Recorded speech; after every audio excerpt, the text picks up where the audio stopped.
자, 이번에는 대북 관련 얘기를 해보겠습니다. 싱가포르를 방문 중인 문재인 대통령, 어제 마이크 펜스 미국 부통령을 만나서 얘기를 나눴죠. 어떤 대화가 오갔는지 먼저 관련 영상 보시고 다시 돌아오죠.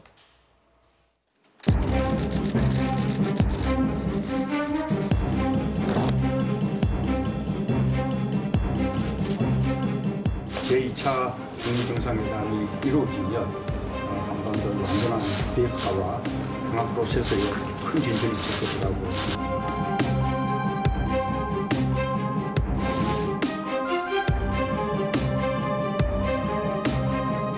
We'll see even more material steps taken by North Korea to achieve our shared objective.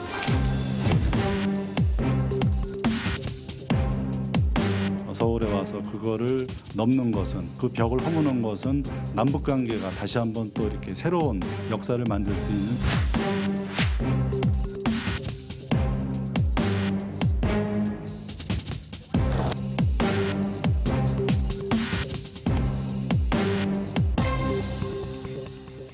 네, 펜스 부통령 하면은 트럼프 정부 내에서 대표적인 대북 강경파 중에 강경파입니다. 그런데 그간의 비핵화 상황에 대해서 굉장히 많은 진전이 있었다 이렇게 호평을 했습니다. 이례적이라고 볼 수도 있고요. 또 2차 북미 정상회담이 이루어지면 한반도 비핵화와 평화 프로세스에 큰 진전이 있을 거다 이런 기대감도 나타냈는데 일단 분위기는 좋았다고 봐야죠. 네, 저는 우선 개인적으로 대외 관계에서 신뢰라는 마일리지를 우리 문재인 대통령께서 정말 잘 쌓아 올리신 것이 이렇게 이제 트럼프 정부, 트럼프 대통령뿐만 아니라 트럼프 내의 핵심 세력들에게도 상당한 영향을 미친 게 아닌가. 그만큼 돈독한 신뢰 관계를 바탕으로 북미 관계든 남북 관계든 풀어갈 수 있는 그런 중재자 역할을 제대로 하실 수 있는 게 아닌가라는 생각이 좀 들고요. 중간 선거로 인해서 사실 2차 북미 회담이 조금 늦춰지기는 했지만 트럼프 대통령 입장에서도 이제 중간 선거에 대한 평가는 좀 양가적이지 않습니까? 그럼에도 큰 실패는 아니었다라는 그렇죠? 게 좀 중론인 것 같은데 그렇다면 재선을 향해서 이제 달려가는 또 이 목표를 쌓고 로드맵을 만들 그런 이제 상황일 텐데 북미 관계 그리고 한반도의 이 비핵화라는 프로세스를 제대로 풀지 않고는 사실 재선에서 내세울 만한 그런 이제 대외 관계에 있어서 이 업적을 만들기가 쉽지 않기 때문에 이 부분은 앞으로 저는 정상적으로 잘 풀려나갈 것이다라는 기대를 가져도 좋지 않겠나 그런 좀 확신을 가집니다. 네.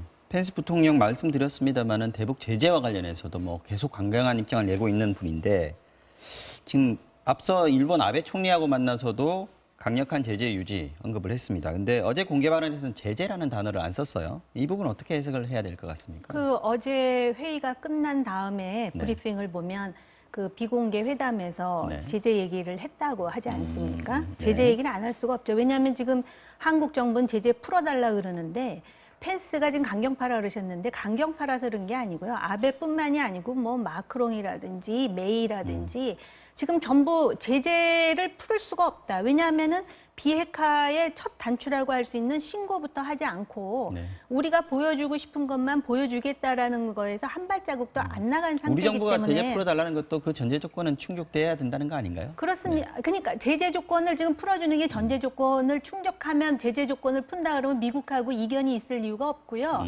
우리나라 통일부 장관이 외교부 장관도 아닌데 미국까지 가가지고 미국의 조야 인사들을 만나야 될 이유가 없는 것이죠. 제재를 풀면 아마 핵을 포기할 것이다라는 그 신뢰를 갖고 있는 것 같은데 신뢰를 이런 식으로 오남용하면 안 된다고 생각을 합니다. 신뢰는 반드시 검증이 따라야 되는 겁니다. 네, 저는 정부가 이 아무런 조치를 취하지 않는데 먼저 제재를 풀자라는 입장을 가지고 있다고는 생각하지 않습니다.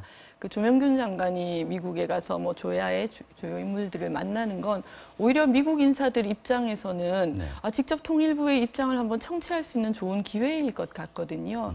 그런 것들을 다양한 채널을 이제 잘 활용해서 남북 관계에 대한 정확한 설명과 또 인식을 그 미국 정계에도 알려주는 것이 저는 반드시 필요하다고 생각하고요. 다시 한번 정확하게 말씀드리지만 어떤 북한이 물론 이제까지 해왔던 어떤 선제적 조치가 있습니다만 그런 것에도 불구하고 우리 정부가 제재를 먼저 풀자고 이야기를 하고 있는 것은 아니다. 오해는 없으셔야 될 것 같습니다. 아니 그렇다면 지금 모든 그 언론에 나온 뉴스가 전부 가짜 뉴스라는 말씀이신데 심지어는 미국에서는 미국의 주요한 언론뿐만 아니라 이제는 자기 이름을 걸고 미국의 주요 전문가가 대통령이라든지 한국 정부가 지금 북한의 대변인 노릇을 하느냐, 이거 우스꽝스러운 일 아니냐, 이런 얘기까지 나올 정도라면 네. 기본적으로 한국 정부도 입장을 분명히 하셔야 될 것 같습니다. 그럼요. 배 의원님 네. 말씀대로 전제 조건, 즉 핵과 관련해서 예를 들어서 전문가들이 말하는 그런 비핵화의 수순을 밟는다는 전제로 제재를 풀어달라 그런다면은 네. 그 부분에 대해서는 저도 그러면 앞장서서 제재 풀라고 하겠습니다. 근데 지금 그런 상황이 아니라는 것은 이미 대통령의 발언이라든지 또는 대통령 주변의 외교 특보의 발언이라든지 많은 데서 지금 검증이 됩니다. 그리고 지금 통일부 장관도 미국에서 궁금해해서 그 궁금한 부분을 이야기하는 것이 아니라 제가 볼 때는 아마 남북 철도 때문에 가신 게 아닌가라는 생각이 들거든요. 그런 점에서 한국의 안보를 걱정하는 많은 사람들의 또 의구심을 풀어줄 의무도 집권당과 정부에 있다고 생각을 합니다. 네, 좀 진도가 좀 나가겠습니다. 네. 이게 또 중요한 부분이 하나 있어서 펜스 부통령이 북한 핵리스트가 2차 북미 정상회담의 전제 조건은 아니다 이렇게 얘기했습니다. 이게 미국이 그동안 북한과의 대화를 해오다가 지금 교착 상태에 이르니까 이제 조금 대화하는 방식을 좀 바꿔야 하는 거 아니냐 이런 판단을 했다는 생각도 좀 들더라고요. 네, 그 부분은 뭐 조금 엇갈린 정보들이 있는 것 같아요. 네. 뭐 MBC와의 인터뷰에서는 뭐 꼭 그런 것은 아니다라는 식의 또 이제 언급을 했다고 그렇죠. 하고 예. CNN에서는 교착 상태에서 움직이지 않던 두 나라 중에서 미국이 먼저 깜빡이를 켠 것 아니냐 이렇게 좀 희망적인 이제 이야기를 하기도 했는데요. 네. 이 핵리스트와 관련해서 사실 핵리스트가 선행돼야 된다라고 주장하시는 분들이 있는가 하면 네. 리스트 자체가 중요한 것이 아니다. 리스트를 괜히 냈다가 그것에 대해서도 진위 공방이라든지 그걸로 인한 어떤 신뢰 훼손이라든지 이런 부분들도 있을 수 있다는 게 또 전문가들의 또 말씀이시더라고요. 그러니까 저는 핵리스트를 제출한다 안 한다. 여기에 우리가 과연 얽매이는 것이 지금 이 북미 관계, 남북 관계를 푸는데 중요한 문제냐라는 생각이 들고요. 저는 아마 국민들께서는 좀 답답하실 것 같기도 해요. 남북 관계가 상당히 빨리 진전되고 개선될 것 같기도 하다가 네. 또 여러 어려운 딜레마적인 상황에 처하기도 하고 또 뭐 교착 상태에 봉착되기도 하고 네. 그런데 돌이켜 보시면 70년 정도 적대 관계에 있었지 않습니까? 미북도 마찬가지고 남북도 마찬가지고요. 그런데 지난해 연말까지만 해도 우리는 곧 전쟁이 나지 않을까 하는 그런 위협 속에서 살았던 거고요.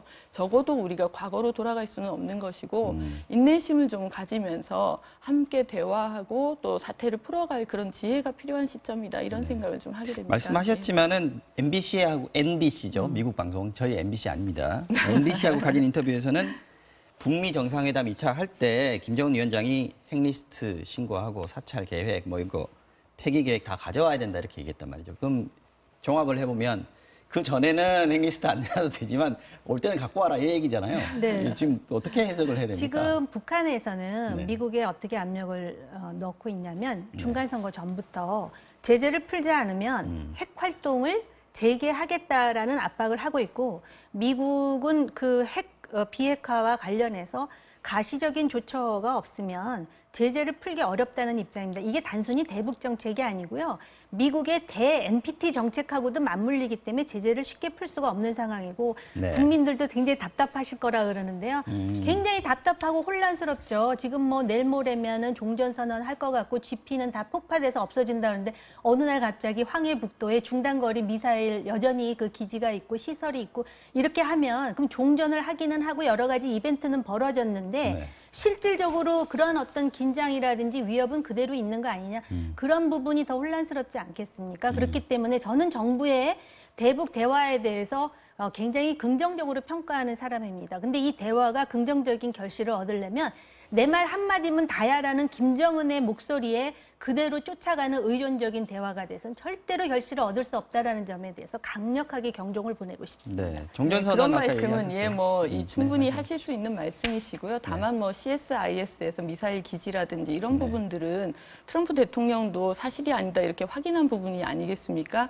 그래서 사실 이제 대북 관계, 뭐 남북 관계, 북미 관계가 진전되는 과정에서 여러 어려움이 있을 수 있고 또 걱정을 끼쳐드리는 부분이 있을 수 있겠지만 좀 우리도 이 인내심을 가지고 이 과정을 찬찬히 짚어나가는 그런 노력이 필요한 것 같고요. 네. 말씀하신 것처럼 정부가 더 국민들에게 잘 설명드리는 노력은 뭐 한층 더 있으면 더 좋은 일이라고 생각합니다. 제가 짧게 바로잡아야 되겠는데요. CSIS에서 발표한 황해북도의 그 미사일 시설이 그 자체가 사실이 아니라는 게 아니에요. 그걸 모르고 있었다라는 것이 사실이 아니라 이미 미국이 알고 있었다는 것이지 네. 그 자체가 없다라는 얘기가 아니고 대한민국 청와대 대변인이 왜 비판을 받느냐면은 그거는 중단거리 미사일과 관계된 시설이기 때문에 미국은 그렇게 말할 수 있어요.